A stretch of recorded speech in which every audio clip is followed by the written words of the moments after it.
lagi bersama saya dan Hamsia. Di kesempatan kali ini saya akan membahas mengenai networking model, yaitu suatu aturan dari dunia jaringan atau sistem jaringan komputer. Nah, di sini kita akan bahas mengenai apa sih networking model itu. Jadi, networking model adalah sebuah konsep dalam arsitektur jaringan yang digunakan sebagai standar dalam proses komunikasi data, perangkat, dan jaringan. Selain jenis standar, networking model ini juga memberikan panduan tentang bagaimana data dikirim, diterima, dan diproses dalam jaringan. Nah, jadi networking model ini adalah sebuah aturan atau standar yang harus diikuti oleh internet networking atau di dunia jaringan komputer. Nah, sebelum networking model itu ada, setiap vendor membuat atau memiliki networking modelnya masing-masing. Jadi kalau misalkan networking model itu ditentukan, pastinya kita memiliki aturan dong. Dan minusnya adalah sebelum ditemukan networking model, vendor ini membuat atau memiliki aturannya masing-masing. Dan pastinya karena setiap vendor itu memiliki networking model yang berbeda, maka komunikasi antar vendor sulit dilakukan. Jadi, usaha untuk membangun suatu jaringan komputer yang sangat besar itu akan sangat rumit.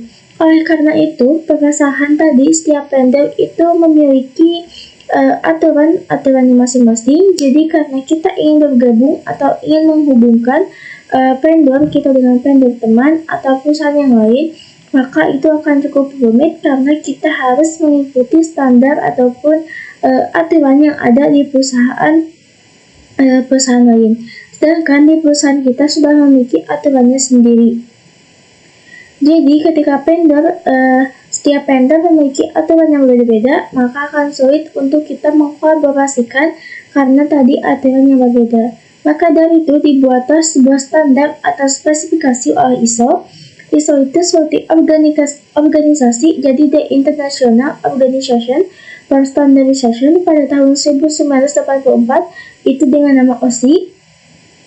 Nah, setelah ada di permasalahan ini, maka timbullah sebuah standar yang diterbitkan oleh organisasi ISO, yaitu yang bernama OSI. OSI ini adalah Open System Interconnection atau biasa disebut dengan OSI 7-layer model. Nah, jadi karena permasalahan tadi memiliki aturan yang berbeda, maka ISO ini dengan sepakat membuat sebuah aturan yang harus diikuti, yang harus menjadi standar vendor lain dalam membuat sebuah aturan jaringan model. Bisa kita lihat di sini perbedaan sebelum mengenal networking model dan sesudah mengenal networking model. Jadi ini before, ini afternya. Nah, kita bisa lihat di sini dulu yang sangat tidak beraturan. Di sini ada encryption, application, ada sharing message, dan the wire, dan lain-lain. Jadi benar-benar tidak tersusun atau tidak beraturan. Makanya di sini selain vendor itu memiliki aturan yang berbeda, tapi dia juga tidak tersusun, jadi berantakan seperti ini, tidak memiliki aturan sehingga bisa terjadi tabrakan data ataupun lain-lain. Dan ini ada after networking model itu ditentukan atau disebut dengan OSI model layer. Nah, di sini bisa teman-teman lihat sudah tersusun. Nah, di sini adalah perbedaan sesudah dan sebelum ada networking model. Jadi sangat memudahkan kita ya, karena di sini sangat beruntung dan sudah ada standarnya. Jadi setiap perusahaan atau setiap vendor pasti memiliki aturan yang sama sehingga memudahkan kita untuk pembelajaran ataupun kita berkolaborasi dengan vendor yang lainnya. Karena di sini sudah tersusun. Nah, seperti yang kita ketahui, networking model itu ada dua. Seperti yang pertama adalah networking atau TCP/IP. Nah, networking TCP/IP model ini lebih lama dibandingkan dengan OSI. Kalau tadi ISO itu menerbitkan networking model yang bernama OSI, Open System Interconnection ataupun TCP/IP. TCP/IP ini seperti upgrade dari OSI layer karena teknologi jaringan itu terus berkembang. Jadinya pasti para perusahaan itu berkolaborasi terus memperbaiki sebuah sistem untuk mempermudah teknologi manusia ke depannya. Jadi setelah memiliki OSI karena dibilangnya yang cukup kompleks, maka OSI layer itu sudah jarang banget digunakan. Itu untuk membuat paling digunakan juga itu untuk kebutuhan edukasi seperti sekarang ini. Jadi yang sering digunakan itu adalah TCP/IP. Kenapa sih ini jarang digunakan? Karena yang pertama tadi lebih kompleks, dan TCP/IP ini biasanya adalah model yang dibuat lebih, dan TCP ini biasanya adalah model yang dibuat lebih ringkas dan lebih singkat. Nah, kalau kita lihat di sini, OSI layer itu memiliki 7 layer, sedangkan TCP ini sudah menggunakan 5 layer. Jadi, seperti TCP ini ada upgradean dari OSI layer itu. Kenapa sering banyak digunakan adalah model TCP/IP dibandingkan OSI layer. Nah, walaupun jarang digunakan OSI model, tetapi kita juga harus tetap mengetahui perkembangan model OSI layer ini, karena TCP/IP ini ini sendiri adalah upgrade dari OSI model. Jadi sehingga ada TCP/IP itu OSI layer, maka dari itu kita harus mengenal dulu apa sih OSI model itu. OSI model itu dikembangkan oleh International Organization for Standardization sebagai kerangka kerja untuk menghubungkan sistem yang berbeda dalam jaringan. OSI model memecah proses komunikasi menjadi 7 lapisan dari fisik hingga aplikasi untuk memberikan standar lapisan, maksudnya standar komunikasi yang konsisten.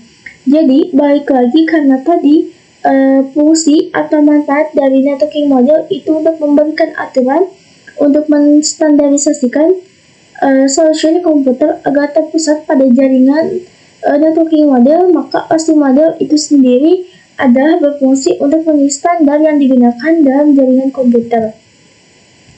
Nah, selanjutnya itu ada TCP/IP model atau kepanjangan dari Transmission Control Protocol atau Internet Protocol.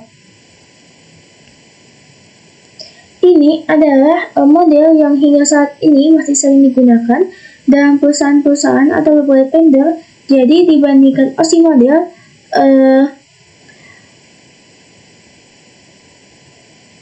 itu yang paling digunakan adalah TCP/IP ini. Sebetulnya fungsinya sama aja sih, seperti pada OSI, hanya saja TCP/IP ini merupakan seperti updatean atau upgradean dari OSI model. Jadi sebetulnya fungsinya ya sama-sama aja fungsinya, yaitu untuk menjadi standarisasi di dunia jaringan komputer. Nah, di situ kalau TCP/IP dikenal dengan protokol internet. Nah, teman-teman, kemarin kita sudah membahas mengenai IP address.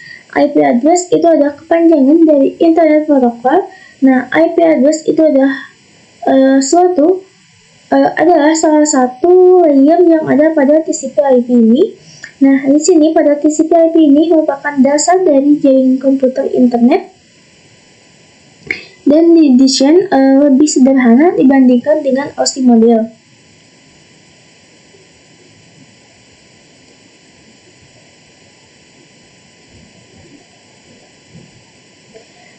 Hanya dengan 4 lapisan. Nah, kemarin saya bilang 5 lapisan, sekarang 4 lapisan. Jadi TCP/IP ini juga ada 2, teman-teman. Ada yang 4 atau 5 lapisan. Tapi sebetulnya sama aja sih, tapi agar kita lebih mengenal TCP/IP model, maka kita akan membahas yang lebih sering digunakannya juga layer 5. Nah, nanti kita lihat perbedaannya ya, teman-teman. Nah, model ini tuh dibuat oleh US Department of Defense atau DoD.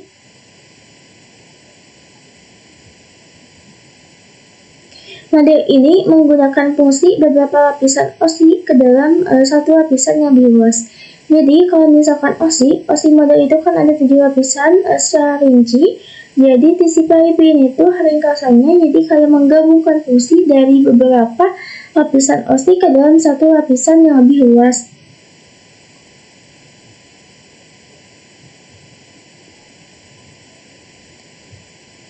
Nah, kita bahas dulu mengenai cara kerja jaringan TCP/IP. Sebetulnya sama aja sih seperti OSI. TCP ini juga bekerja dengan cara memecah data menjadi paket kecil. Cara kerja pertama yaitu memecah data menjadi paket-paket kecil sebelum ditransmisikan ke media jaringan yang disebut layer. Jadi, sama aja kalau kita bicara tentang OSI atau TCP/IP. TCP/IP itu sama saja dengan model OSI. Lalu yang kedua, paket dikirimkan melalui router. Router itu berfungsi untuk mengirimkan sekaligus menentukan rute pengiriman data. Nah, nanti kita bahas juga mengenai router itu seperti apa, cara kerjanya seperti apa.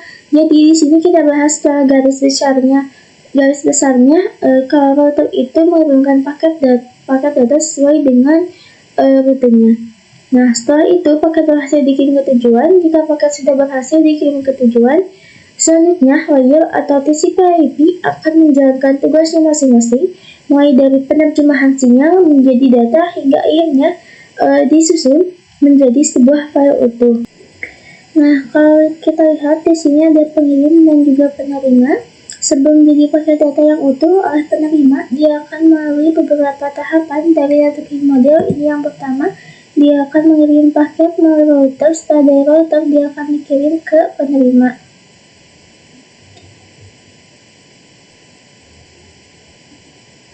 Dan di penerima pun tidak langsung dikirim, ada beberapa tahapan seperti kalau misalkan kita ingin masuk ke suatu tempat atau misalkan ingin bepergian, misal di kereta atau pesawat. Nah, itu pasti ada beberapa kayak PIN. Yang pertama misal untuk pengecekan barang, yang kedua harus menjalani lagi pengecekan bagasi, yang ketiga harus pengecekan paspor atau yang lainnya.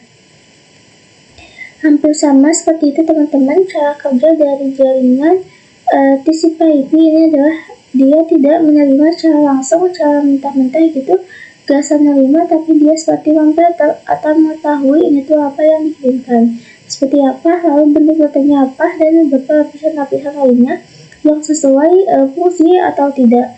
Kalau implementasi kehidupan sehari-hari, kayak misalnya di kereta atau di pesawat, pasti ada bagian untuk ngecek bagasi, untuk ngecek data, dan ada bagian untuk ngecek password. Hampir sama seperti itu.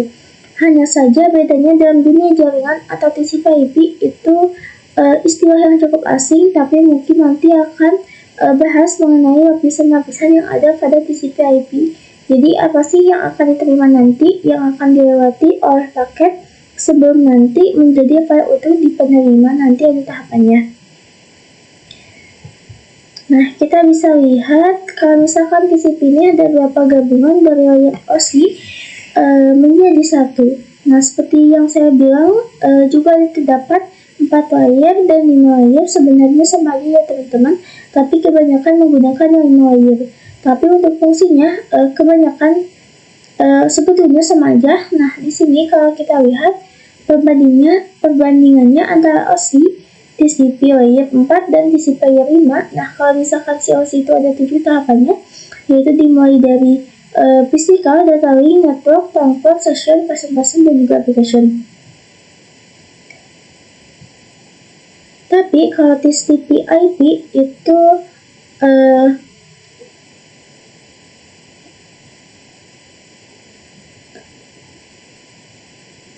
presentasi, application, dan session itu diringkas menjadi satu.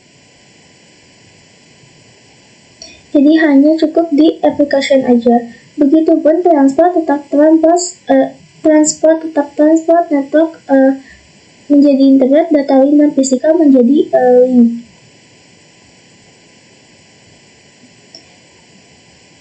Jadi hanya menjadi link aja kalau di versi 4 TCP/IP layer. Tapi kembali lagi yang sering digunakan adalah TCP/IP 5 layer. Jadi kalau 5 layer ini dia dimulai dari physical, lalu data link, network, transport, dan juga application.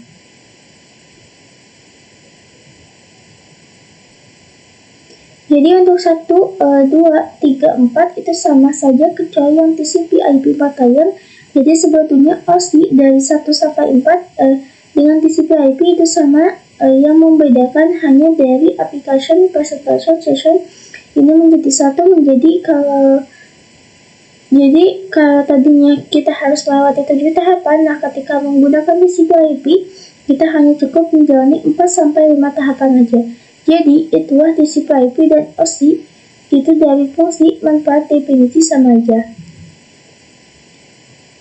Nah, selanjutnya kita akan membahas mengenai struktur TCP/IP model.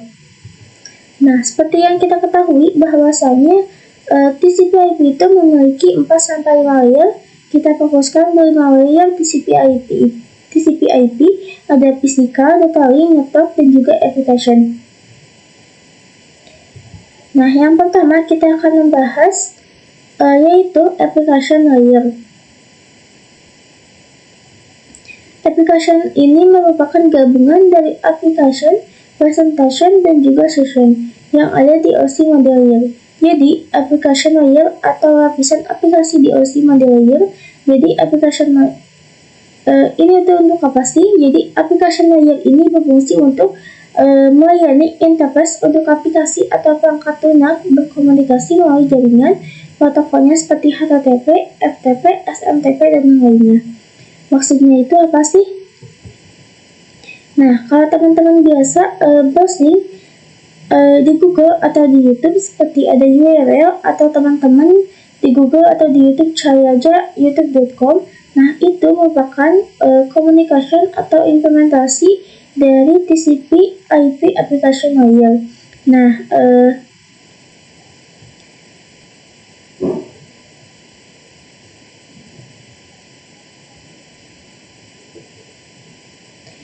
communication process according to HTTP.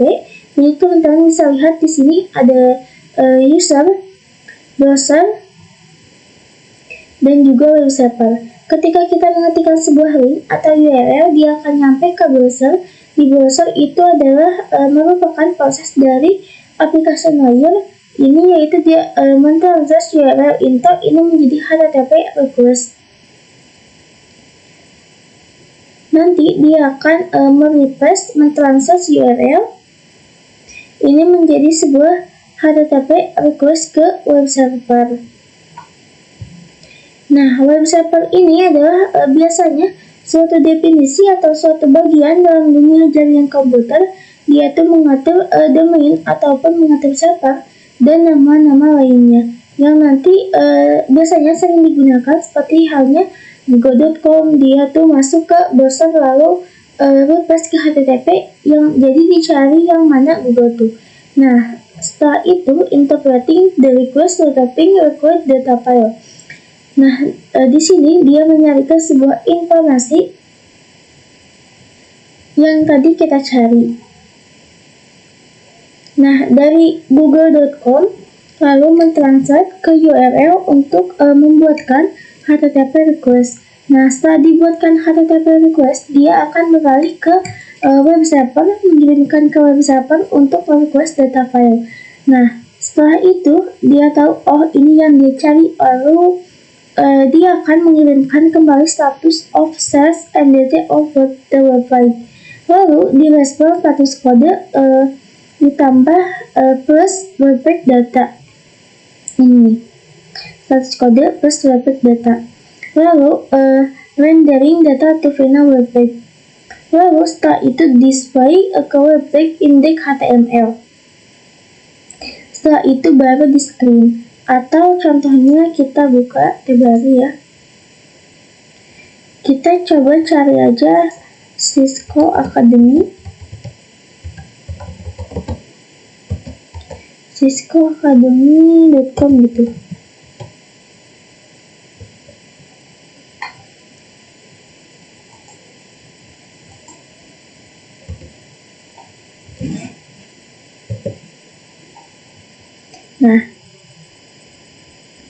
Nah, seperti ini. Ini ada not secure.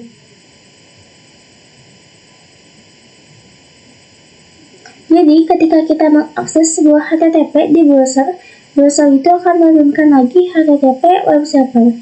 Maka di situ web server akan membalas dengan pesan kalau di sini tuh not secure, karena ini berarti webnya tidak aman. MarkMonitor. This domain is registered and protected by MarkMonitor. Jadi emang ketika kita mencari sebuah domain, memang ada beberapa website tergantung bagaimana dia mengelolanya, yang memang ada yang tidak diketahui oleh publik ataupun yang diketahui oleh publik. Contohnya pada Cisco Academy ini memang tidak dikhususkan untuk publik, makanya dia ada not secure. Sekarang kita coba yang lebih banyak digunakan. Kita coba youtube.com.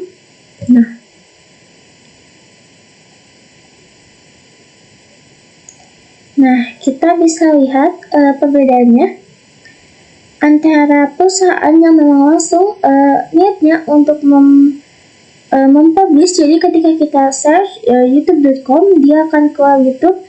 Jadi dia akan keluar apa yang kita cari. Beda halnya ketika kita mengakses sebuah domain yang tidak publik. Jadi kedepannya ketika kita mau mengakses sebuah domain, pastikan domainnya aman ya teman-teman. Tapi kalian gak usah khawatir ya, kok aku cari domainnya malah gak keluar, malah kayak gini gitu. Tapi YouTube biasa aja. Nah, biasanya kalau terjadi seperti itu memang tergantung pengelolanya. Jadi, tugas dari application lawyer itu hanya mengirimkan URL, lalu setelah itu ditranslate oleh browser. Nah, lalu dikembalikan lagi ke web server. Jadi, tergantung web server apakah dia menerima ataupun tidak. Jadi, web server itu tergantung orang yang memberikan status code dan juga web page datanya. Nah, baru setelah itu kita bisa masuk ke application yang kita inginkan. Itu gunanya untuk application lawyer adalah untuk melayani interface. Jadi, memang awal ketika kita mencari sebuah domain, entah itu HTTP, itu tuh menggunakan struktur TCP/IP application layer terlebih dahulu.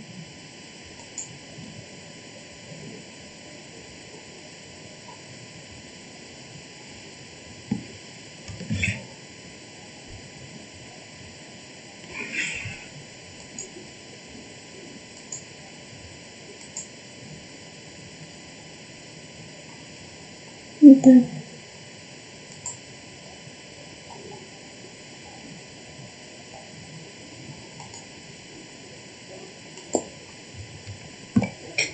Nah, selanjutnya kita akan masuk ke lapisan kedua, yaitu lapisan transfer atau transfer layer. Nah, kalau transfer layer ini dia gunanya untuk mengatur pengiriman data dan memastikan keandalan komunikasi antar aplikasi pada host yang berbeda. Nah, jadi kalau transfer layer ini dibagi dua lagi teman-teman. Ada yang TCP dan ada yang UDP. Nah, kalau kita lihat kemarin di sini yang HTTP, ketika kita tarikan ke sebuah URL atau sebuah link, dia tuh akan masuk ke sebuah application ke transfer layer, di mana transfer layer ini dia tuh akan menentukan dia tuh termasuk protokol UDP atau TCP. Nah, perbedaannya tuh apa sih? Nah, ketika kita bahas mengenai TCP, kalau TCP itu ada Termination Control Protocol, di mana memang TCP ini memang menggunakan koneksi data, dikirimnya tuh secara berurutan, mencegah data yang macet, dan mempermudah dalam menemukan dan memperbaiki kesalahan. Mungkin minusnya di sini terdapat banyak komunikasi dua arah antara kedua pihak sehingga butuh waktu yang lebih lama. Nah, lalu ada pun yang namanya UDP, User Datagram Protocol. Kalau UDP ini memang tidak berbasis koneksi atau tanda pengenal, ada nomor urut, tidak terkoneksi, tidak mengoreksi kesalahan pengirim, dan tidak peduli apakah paketnya hilang, tapi plusnya ini mengirimkan data UDP ini mengirimkan data jauh lebih cepat dibandingkan TCP. Nah, jadi perbedaan antara UDP dan TCP itu sendiri adalah kalau TCP itu menggunakan basis internet koneksi, tapi kalau UDP itu tidak menggunakan basis koneksi. Dan kalau TCP itu tidak dikirim datanya secara berurutan sehingga mencegah data yang hilang, Seperti dia tuh memiliki kayak pengecekan data. Beda halnya dengan UDP. UDP itu tidak mengoreksi kesalahan. Jadi kalau misalkan ada paket yang hilang, UDP itu ya udah gak peduli gitu. Tapi kalau TCP itu dia lebih efisien dan lebih secure karena dia memeriksa terlebih dahulu apakah datanya lengkap atau tidak. Ya, tapi manusia memang jika terjadi komunikasi dua arah antara pihak data yang dikirim itu pasti membutuhkan waktu yang lama. Tapi kembali lagi ke UDP, karena dia tidak memeriksa maka akan jauh lebih cepat. Tapi jadi ada plus minusnya ya teman-teman. Jadi pada intinya adalah kalau TCP itu udah lengkap atau belum, sehingga sedikit sekali kemungkinan data hilang, bahkan tidak ada kemungkinan data bisa hilang. Karena sikap dari TCP itu dia tuh mempermudah dan memperbaiki kesalahan. Tapi kalau UDP itu dia gak peduli mau ada yang hilang atau tidak, itu yang penting beres aja, tapi bedanya adalah plus dan minusnya antara UDP dan TCP.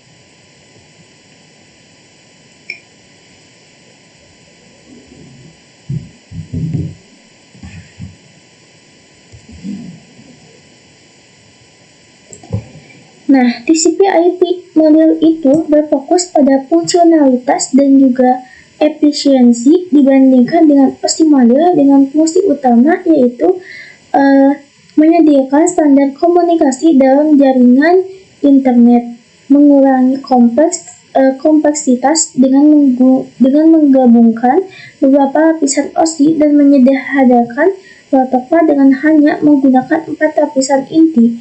Nah, jadi gitu ya, tadi udah kita bahas dari application. Nah, dibagi ke web server, apa sih yang dia periksa setelah masuk ke application layer. Nah, jadi dia masuk ke transit layer untuk menentukan apakah dia TCP atau UDP. Selanjutnya kita akan bahas yaitu network layer. Nah, TCP/IP network layer ini atau lapisan jaringan merupakan proses di mana setiap perangkat komputer diberikan identitas berupa IP address. Pemberian IP address berperan sebagai alamat yang berguna untuk mengkoneksikan sejumlah perangkat dalam jaringan. Selain itu, IP address juga dapat mencegah terjadinya kesalahan alamat ketika dilakukan pengiriman paket. Nah, setelah dicek, yang pertama itu dia application, setelah itu apakah dia TCP atau UDP, lalu barulah masuk ke network layer atau proses perangkat itu diberikan identitas berupa IP address. Nah, seperti yang kemarin kita bahas mengenai IP address merupakan alamat. Jadi ketika kita untuk mengetahui bagaimana identitas tersebut, dia tuh menggunakan yang namanya IP address. Nah, IP address itu bekerja di network layer. Nah, IP address itu juga bisa mencegah terjadi kesalahan alamat ketika dilakukan pengiriman paket.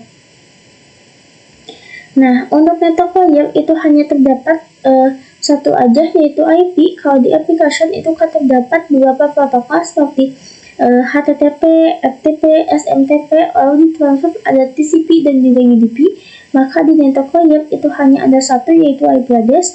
Nah, IP ini tuh menyediakan fitur yang sangat penting, yaitu addressing dan routing, yang dimana berfungsi untuk menangani konektivitas dan pemilihan jalur seperti yang kita bahas kemarin. Ada yang namanya IP address dan subnetting. Nah, itu adalah fungsi dari salah satu fitur IP ini, yaitu untuk memberikan konektivitas ataupun dinamakan dengan addressing. Lalu ada juga routing. Routing itu adalah untuk bagaimana pemilihan rute yang terbaik.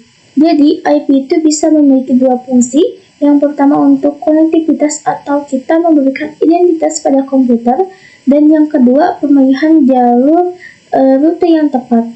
Lalu setelah itu setiap perangkat jaringan memerlukan alamat unik di setiap jaringan.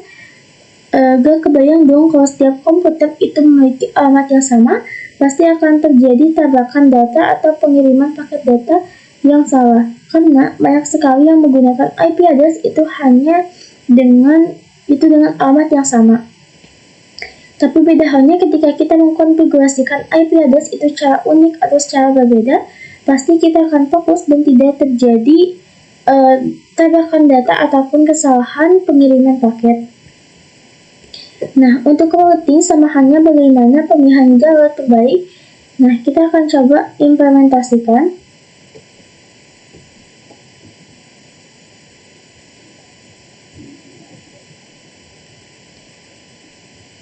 Nah, teman-teman, kalau misal kita lihat di topologi jaringan routing itu kita bisa melalui beberapa jalur. Contohnya ini kita ke PC ini dan ke PC ini. Jadi kita bisa aja ke jalur 4 ataupun router 2, router 1 dan juga router 5. Jadi melewati 4 router atau bisa juga melewati router 4, router 2, router 3, router 0, baru router 2, router 5. Jadi kita melewati 6 router.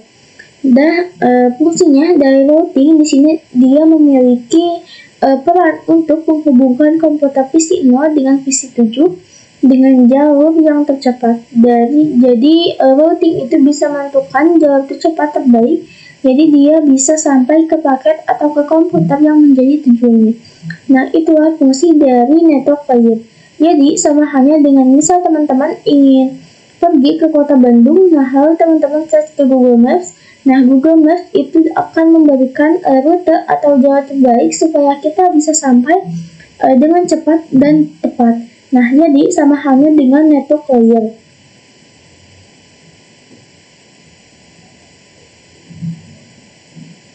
Nah, selanjutnya kita akan bahas mengenai data link dan physical layer.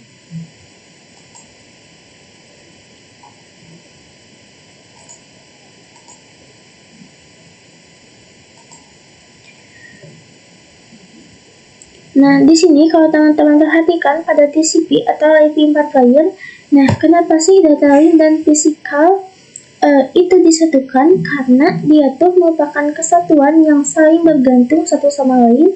Jadi kalau misalkan kita lihat, kita buka lagi.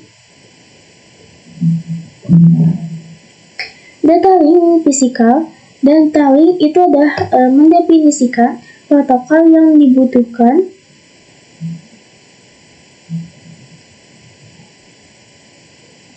pada physical layer. Salah satu fitur data link adalah FCS atau Frame Check Sequence, yaitu error detection mechanism hanya mendeteksi error tanpa recovery. Nah, addressing yang digunakan pada data link atau MAC address physical layer, physically maksudnya mendefinisikan cabling pada jaringan komputer atau mendefinisikan secara fisik apa yang kita gunakan untuk menghubungkan antar device. Nah, kalau tadi kita membahas tentang IP address, selalu di sini pada data link itu dan physical layer yang digunakan itu adalah MAC address. Nah, MAC address itu apa sih? Apakah sama dengan IP address? Enggak ya teman-teman. Jadi, MAC address itu memang sebuah suatu identitas secara detail, yaitu seperti ada kode dari produknya yang nama lah. Jadi kalau kita analogikan, MAC address itu adalah namanya, lalu IP address itu adalah alamatnya. Kayak misalkan, oh nama kamu itu Intan ya, lalu alamatnya bisa di jalan mana gitu. Jadi MAC address itu merupakan identitas namanya.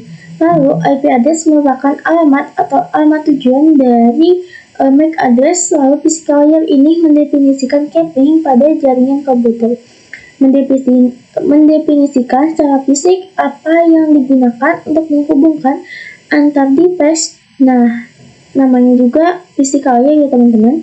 Jadi kalian pasti langsung ingat physical nih. Nah, berarti berhubungan secara fisik atau langsung dari device yang kita gunakan, seperti kabel, wireless, dan lainnya. Nah, itu adalah physical layer yang didefinisikan.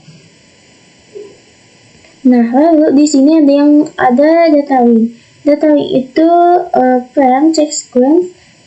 Kalau tadi kita lihat di transfer itu dia akan bisa mencegah data yang macet dan mempermudah lalu memperbaiki kesalahan. Nah, beda halnya di data link dia hanya mendeteksi saja, tapi tidak ada pergerakan atau tidak ada perbaikan. Nah, selanjutnya kita akan membahas mengenai encapsulation dan decapsulation. Kalau kemarin kita sudah membahas mengenai lapisan-lapisan yang ada pada TCP/IP, Nah, sekarang kita akan bahas mengenai encapsulation dan decapsulation. Nah, pada komputer, pengirim terjadi pemecahan paket data menjadi paket yang lebih kecil dengan penamaan yang berbeda sesuai dengan masing-masing layer. Setelah paket dipecah menjadi potongan yang lebih kecil, juga dilakukan proses pembungkusan paket data yang disebut dengan encapsulation. Pada komputer penerima, terjadi proses sebaliknya, yaitu proses pembukaan bungkusan paket yang diterima dari pengirim, decapsulation, dan proses penggabungan kembali pecahan-pecahan paket data menjadi paket data yang utuh. Nah, kalau kita lihat di sini, encapsulation adalah pemecahan paket data dimulai dari application layer, transport network layer, data link, dan juga physical. Nah, setelah dari physical layer itu dia biasanya mentransmisikan atau mendefinisikan melalui sebuah bilangan linear yang 1.1010. Nah, itu tuh didefinisikan di physical layer, lalu dikirim paket data ke pengirim dimulai dari ke physical, data link, network, transport, dan juga application. Nah, setelah pemecahan paket data yang dilakukan oleh encapsulation, maka terjadilah penggabungan pemecahan paket data tadi, yaitu dinamakan dengan decapsulation. Jadi, encapsulation dan decapsulation itu seperti metode atau hal yang terjadi ketika terjadinya pemecahan paket data untuk dibagi lagi ke dalam beberapa lapisan. Lalu setelah itu digabungkan menjadi sebuah paket data yang utuh kembali dan diterima oleh pengirim. Jadi, seperti itu dari encapsulation dan juga decapsulation. Jadi kedua hal itu seperti pemecahan dan penggabungan kembali pemecahan yang dilakukan oleh pengirim untuk dilakukan pemecahan paket data ke application, transport, dan juga network, dan data link, dan physical. Lalu di sini terjadilah transmisi bilangan linear lalu dikirimkan ke pengirim, ke physical, lalu data link, network, transport, dan juga application layer.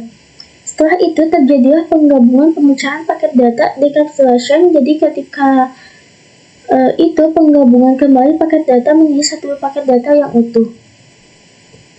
Lalu di sini di encapsulation dan decapsulation ada yang namanya sender. Sender itu pengirim dan receiver itu penerima. Nah, kalau di dalam sender ketika kita mengirimkan satu data utuh, nanti akan ada proses TCP, lalu proses application, lalu network, dan setelah itu ada TCP dan juga UDP. Penambahan header TCP, setelah itu dari data TCP menambahkan IP dari network, setelah itu data TCP IP dan juga data link. Lalu setelah itu dia akan membuang paket ini, data link. Ketika masuk ke network, dia hanya ada mengambil IP, TCP, dan data. Ketika dari network transport, dia hanya mengambil TCP data, dan terakhir di application dia hanya mengambil data. Jadi kalau kita lihat di sini di pengirim, dia akan melewati tahapan-tahapan tadi, yaitu application, transport, lalu network, data link, physical. Lalu physical itu hanya bentuk fisiknya, entah itu wireless. Kalau physical itu hanya bentuk fisiknya, entah itu wireless atau kabel yang menghubungkan antara dua network atau dua jaringan. Nah, dari physical ini lalu ditransmisikan dalam sebuah jaringan bilangan linear dan dikirimkan melalui physical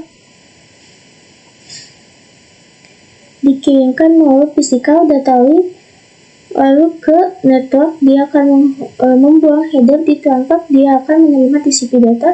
Lalu yang terakhir di application itu dia akan menerima data. Jadi ketika kita melewati sebuah proses dari tahapan atau keymode, TCP dia akan menambahkan seperti header, judul yang dikasih tahapan, oh ini tuh TCP, lalu dikasih tanda lagi, oh ini IP-nya segini. Lalu setelah itu ada data link, ditambahkan lagi seperti header, itu adalah judul atau penanda bahwa data ini tuh telah mengalami beberapa proses dari penerimaan atau aturan yang ada pada TCP/IP. Nah, di sini bisa kita lihat pada nama pesan TCP/IP.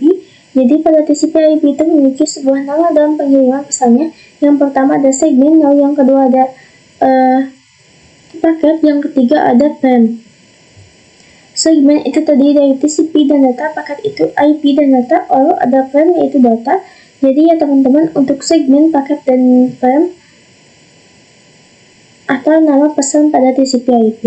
Mungkin itu saja yang bisa saya sampaikan pada kesempatan kali ini. Kurang lebihnya mohon dimaklumi. Sampai jumpa di pembelajaran selanjutnya. Terima kasih.